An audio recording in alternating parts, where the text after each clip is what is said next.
ನಾನು ಮಾಡಿ ಸುಂದರ್, ನಾನು ಹೇಳ್ತಾ ಇದ್ದೀನಿ, 100 ಜನ ಕೇಸ್ ಕೊಟ್ಟರೆ 80 ಜನಕ್ಕೆ ಅವ್ರ ಕೇಸ್ ನಂಬರ್ ಗೊತ್ತಿಲ್ಲ. ಎಷ್ಟು ಜನ ಗೊತ್ತು ನೀವೇ ಹೇಳಿ. ನೀವು ಕೇಸ್ ಹಾಕಿದ್ದೀರಾ, ನಿಮ್ಮ ಕೇಸ್ ನಂಬರ್ ಗೊತ್ತಿಲ್ಲ. 100 ಜನಕ್ಕೆ 80 ಜನ ಕೇಸ್ ನಂಬರ್ ಗೊತ್ತಿಲ್ಲ.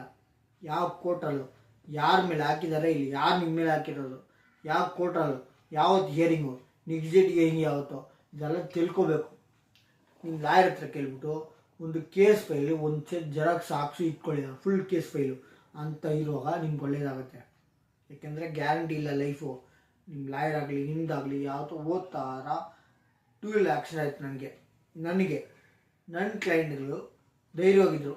ಫೋನ್ ಮಾಡ್ತಾಯಿಲ್ಲ ಅಂತ ಹೇಳುವಾಗ ಕಾಲ್ ಮಾಡ್ತಾಯಿದ್ರು, ಅಟೆಂಡ್ ಮಾಡ್ತಾಯಿಲ್ಲ. ಯಾಕಂದ್ರೆ ಅವ್ರಿಗೆ ಹೇಳಿದ್ದೀನಿ ಕ್ಲೈಂಟ್ಗಳಿಗೆ ನೆಕ್ಸ್ಟ್ ಹೆಂಗಿಟ್ಟು ಯಾವಾಗಂತ. ಅವಾಗ ನನಗೆ ಧೈರ್ಯ.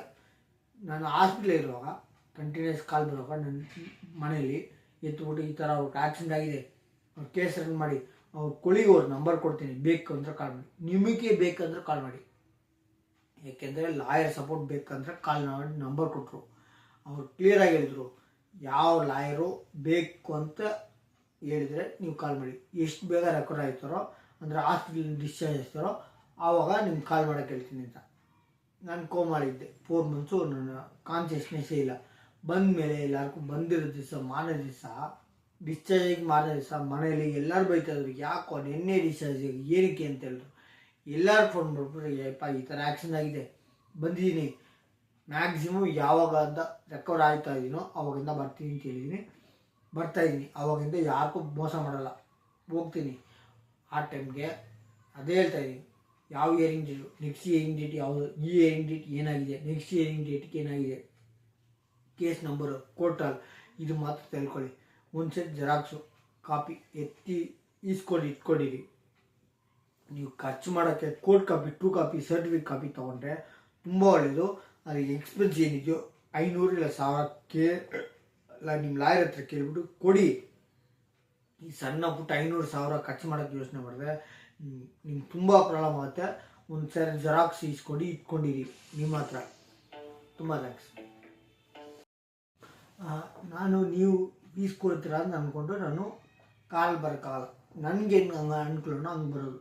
ಅದರಿಂದ ದಯವಿಟ್ಟು ಅವ್ರ ಆಫೀಸು, ಅವ್ರ ಬುಕ್ಸು, ಅವ್ರ ಟೇಬಲು, ಅವ್ರ ಚಾಂಬರು, ಆಫೀಸ್ ಕ್ಯಾಬಿನು, ಅವ್ರ ಕಾರು, ಇದನ್ನು ನೋಡ್ಕೊಂಡು ಮಾತ್ರ ನೋಡಿದ್ದೀನಿ. ಅವ್ರ ಕಾರಲ್ಲಿ ಬರ್ತಾರೆ. ಸುಮಾರು ಜನ ಕ್ಲೈಂಟ್ಗಳಿದ್ದಾರೆ, ಅವ್ರೇನು ಸರ್ ದೊಡ್ಡ ಕಾರಲ್ಲಿ ಬರ್ತಾರಪ್ಪ, ನೀನು ಕೇಸ್ ಹೆಂಗೆ ನಡೆಸ್ತಾರೆ ಅದು ನೋಡು, ನಿನ್ನ ಪರವಾಗಿ ಹೆಂಗೆ ನಡೆಸ್ತಾರೆ ಅಂದರೆ ನಿನಗೆ ಕೊಡಬೇಕಂತ ಇಲ್ಲ, ಕೇಸ್ ಹೆಂಗೆ ನಡೆಸ್ತಾರೆ ಅಂತ ನೋಡ್ಕೊಂಡು ಕೊಡಬೇಕು.